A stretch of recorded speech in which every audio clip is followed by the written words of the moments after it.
In 1922, someone murdered 6 people on a small farm in Bavaria. Then they stayed. They fed the animals. They ate meals in the kitchen. They slept in the house. For days, smoke rose from the chimney while the bodies lay stacked in the barn. The farm was called Hinterkaifeck, and it sat about 70 kilometers north of Munich, surrounded by dense forest and isolated from the nearest village.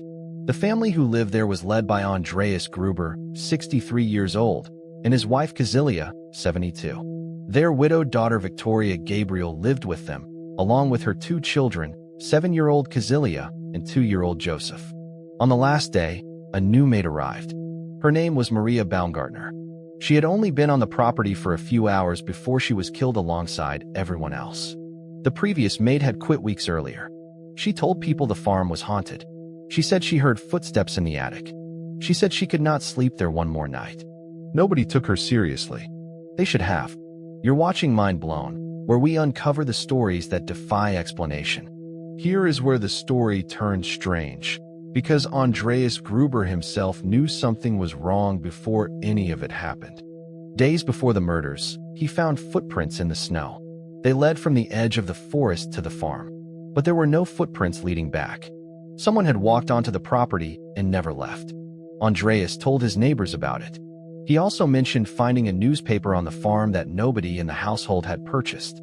He said he heard footsteps above him in the attic one night. Found nothing. A set of keys to the house went missing around the same time. Think about that. Someone was already inside. They were watching this family, learning their routines, maybe sleeping just above their heads.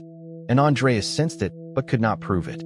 On the night of March 31st, it appears the killer lured the family members to the barn one at a time. Andreas went first, then Cecilia, then Victoria, then little Cecilia. One by one, each walked into that barn and did not come out. The weapon was a mattock, a heavy farm tool, something like a pickaxe. Each victim was struck in the head. The 2-year-old, Joseph, was killed in his crib inside the house. Maria Baumgartner, the maid who had arrived just that day, was found dead in her bedroom. She had barely unpacked. Whatever she walked into, she never had a chance to understand it. Now, here is the part that separates Hinterkaifeck from almost every other unsolved murder in history. After killing all 6 people, the murderer did not leave. Neighbors later reported seeing smoke coming from the chimney over the following days. The farm's cattle had been fed. Someone had eaten food from the kitchen. There were signs that the killer had moved through the house calmly, deliberately, as if they belonged there. The dog was found alive and unharmed, tied to a post. Whoever did this was comfortable enough to tend to the property, to sit where the family had eaten, to walk through rooms where their bodies were growing cold. This was not someone acting in panic. This was someone settling in. The bodies were not discovered until April 4th, for days after the murders.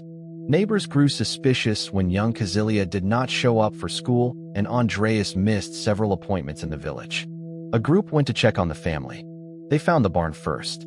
The 4 bodies inside had been covered with hay, almost gently, as if someone had tried to hide what they had done. Joseph and the maid were found inside the house.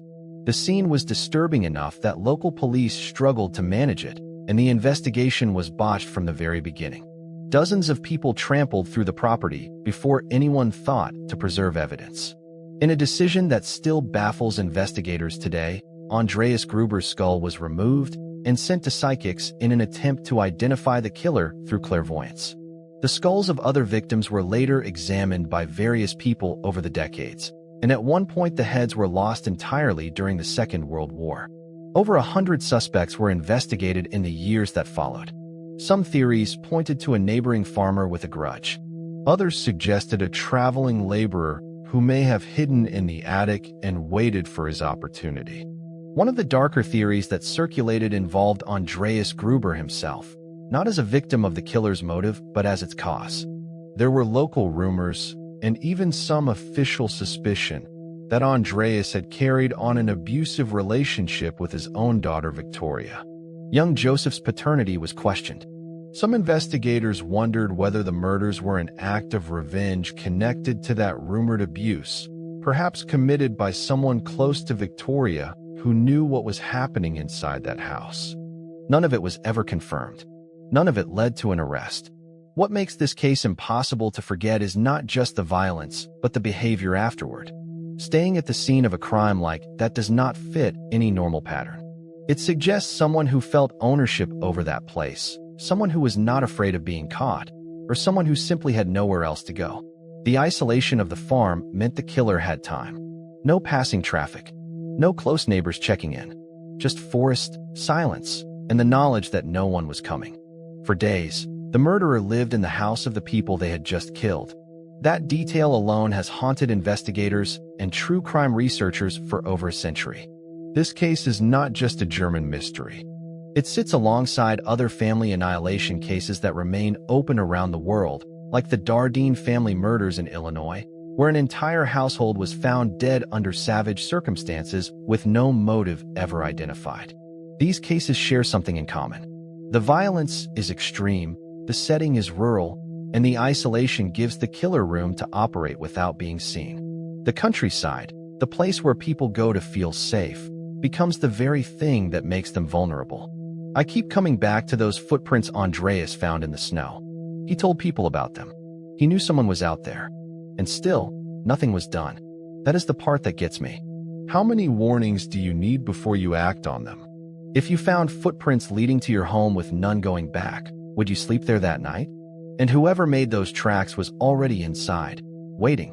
More than 100 years have passed. Hinterkaifeck has been demolished.